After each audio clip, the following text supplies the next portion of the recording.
kế từ chỉ cầm Freud đột cầm Freud sầm mấy rứ chỉ nè đã hút bị Freud tự tiệt Wilhelm Wundt William James Sigmund Freud Carl Gustav Tao Trung Alfred Adler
chất ra vì tu môi chủng nón để lọc room ca nghi chỉ mùi Freud miễn đôi chí khẳng chốn 1875 1461 Alfred Adler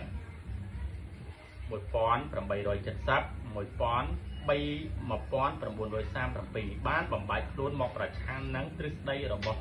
Freud ក្នុងការប្រកាសដែល Freud បានផ្ដល់សារៈសំខាន់ទៅលើជំរឿនចិត្តខាងភេទជ្រុលពុះហេតុពេកតែពួកគេក៏យល់ស្របតាម Freud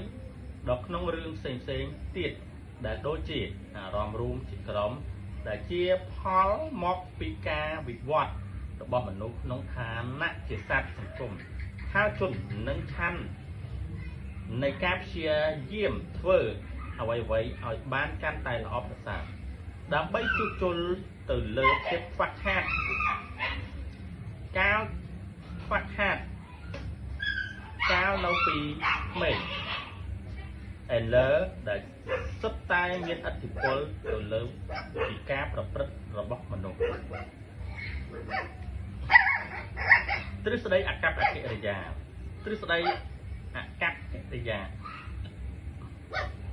ក្រុមចិត្តវិទូដែលប្រឆាំងនឹងទ្រឹស្ដីរបស់ Freud គឺទ្រឹស្ដីអាកប្បកិរិយាដែលទទួលបានគំនិតមកពីការដកពិសោធន៍ទៅលើអំពើរបស់សក្តិសុណក់ដោយលោកអ៊ីនវ៉ាន់ប៉ៅឡុន1849-1936ដែលរកឃើញថាអំពើរបស់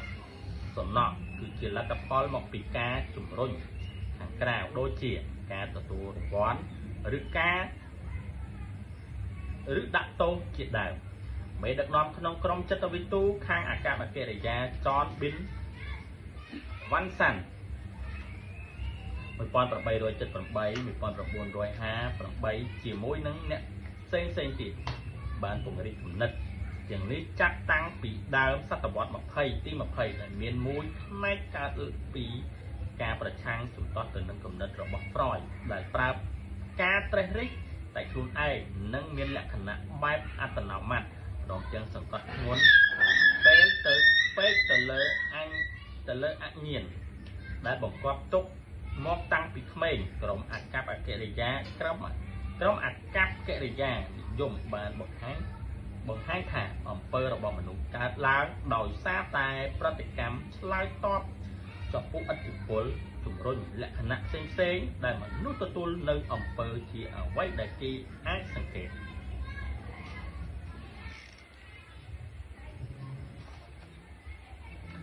ឃើញបានដោយផ្ទាល់ហើយទៀងផ្ទាត់បានទៅតាមលក្ខណៈវិទ្យាសាស្ត្រផ្សេងទៀតដែលផ្ទុយពីបទពិសោធន៍ដែលមានតែនៅក្នុងចិត្តហើយដែលគេមិនអាចទៀងទាត់ឲ្យជាក់លាក់ទៅតាមបែបវិទ្យាសាស្ត្របាន